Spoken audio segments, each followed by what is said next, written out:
Esta es una semana clave en los Estados Unidos, en Washington, para el mundo de la economía, las reuniones del Fondo Monetario Internacional, del Banco Mundial, con todos los ministros de Hacienda del continente, de algunos otros países que estarán allí sentados. Entiendo que usted estuvo en una comida hablando con personajes que tienen por norma la inversión, por ejemplo, en bonos en Colombia. ¿Cómo están viéndonos desde afuera? ¿Qué tan confiables estamos para invertir? Pues Gustavo, como usted dice, esta semana se reúnen en Washington todos los ministros de Hacienda del mundo y pues es una semana de mucha intensidad y viene por supuesto la gente que está interesada en Colombia. Estuvimos anoche 2 horas conversando con la gente que sigue a Colombia, la gente que compra los bonos de Colombia. Y pues le voy a dividir en dos grupos las preguntas. Primera pregunta sobre reformas.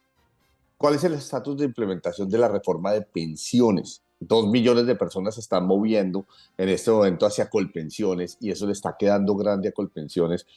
Esto va a ser un caos que va a pasar el próximo año en todo ese montón de gente que se está moviendo de cuentas individuales al sistema de Colpensiones. Segundo, ¿qué tanto puede avanzar la reforma laboral en el Senado? La gente esperaba que eso se fuera a caer muy pronto, como pasó la primera vez, pero les preocupó que la reforma laboral pasó en Cámara y no saben, a pesar de que el doctor Cepeda, el presidente del Senado, dijo que esa reforma no pasa, pues no sabe qué puede pasar ahí. ¿Qué pasará con la fallida reforma de salud? ¿Qué va a pasar con las EPS y con la ADRES? ¿El sistema de salud va a entrar otra vez en un colapso complicado o no? ¿Qué pasará con la reforma constitucional al sistema de transferencias territoriales? Esto le preocupa mucho a la gente porque pues básicamente se llevaría a un colapso en el gobierno nacional, sus cuentas y su déficit fiscal colapsaría y esto pues lo están viendo como alarma, esto de dónde salió, esto de pronto apareció y acaba de superar 4 debates. Y por último, por supuesto, ¿será aprobada o no la ley de financiamiento? Y una pregunta muy sensible que fue, oiga, ¿el presupuesto de 2025 sí es realista o simplemente es una cosa llena de aire que se va a explotar en algún momento y que al ministro Bonilla, que habló ayer con muchos de ellos por la mañana, podrá mantener ese presupuesto, le tocará desinflarlo porque simplemente no es financiable? Y otro grupo de preguntas era sobre personas. Esto sí es muy sencillo. ¿Cuáles son los candidatos que van liderando para las presidenciales de 2026? ¿Qué pasará con el doctor Roa en Ecopetrol, el presidente de Ecopetrol? Si él fuera a salir, ¿quién lo reemplaza?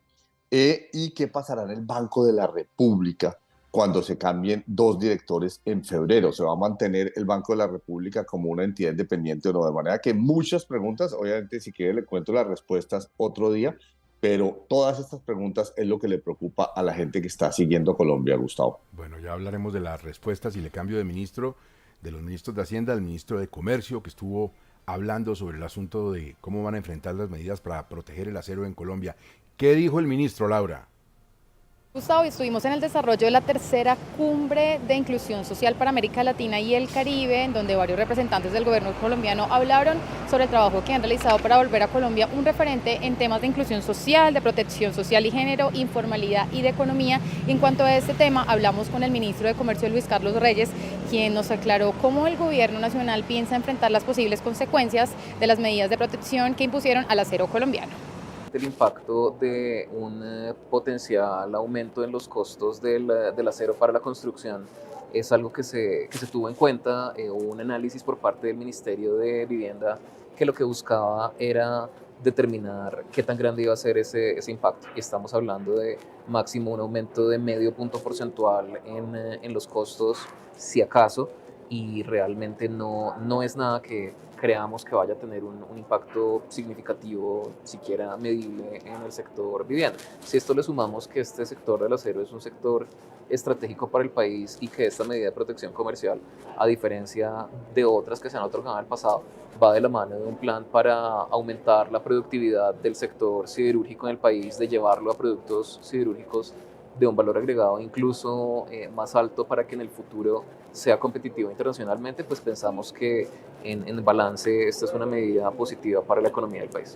¿Se han preguntado ustedes cómo es el plateado en Cauca, el escenario que hemos visto que ha sido centro de la atención de los colombianos durante las últimas semanas? Y más que pensar en cómo es el plateado, cómo vive su gente, cómo se desarrolla la operación Perseo, cómo la gente que vive en el plateado está en un mundo que es muy diferente al que vemos muchos colombianos en las ciudades en que vivimos.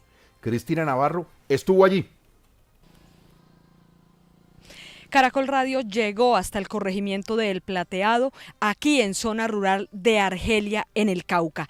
Llegar a este corregimiento toma desde Popayán a Argelia más de 4 horas y media. Luego en Argelia se toma otro transporte que más o menos gasta unas 2 horas hasta llegar aquí al corregimiento del Plateado. Este corregimiento tiene alrededor de más de 10.000 personas. Aquí el ejército, las fuerzas militares lanzaron la operación Perseo para tomar el control territorial de este corregimiento. La población civil tiene miedo y por eso algunos testimonios fueron distorsionados, ya que están en medio de varios actores, incluyendo ahora el ejército. Lo primero que explicaron es cómo era la vida antes de esta operación militar y cómo impactó el ingreso de los militares. Antes pues la gente normalmente comercializaba, había mucho movimiento, la gente ya estaba contenta de que pues que se estaba normalizando el comercio y que pues ahí ya había oportunidades de trabajo.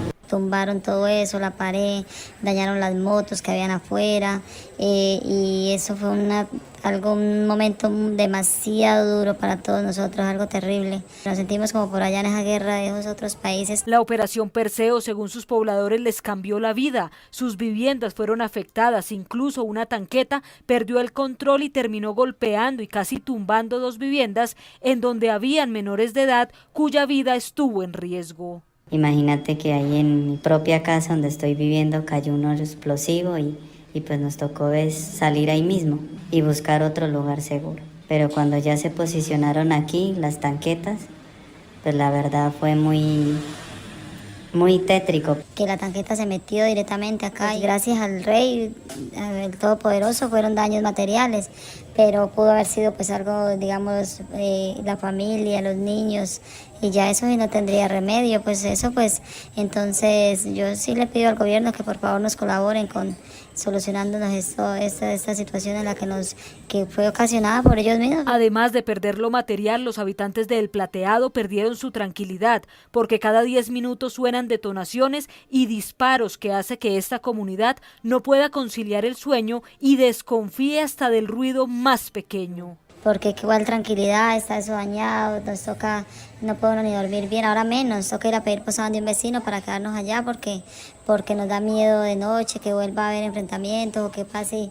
y vuelva, ya le quedamos paniqueados con esas tanquetas, no podemos ni ver esas cosas. Otra cara de esta operación Perseo es que las personas denuncian que sus viviendas han sido señaladas por los militares de ser depósitos de armas o explosivos y que algunas viviendas que están solas porque sus dueños pasan semanas en el campo trabajando, raspando coca o dedicados a la minería, que son las 2 únicas opciones de empleo que hay en la zona, son habitadas por los soldados.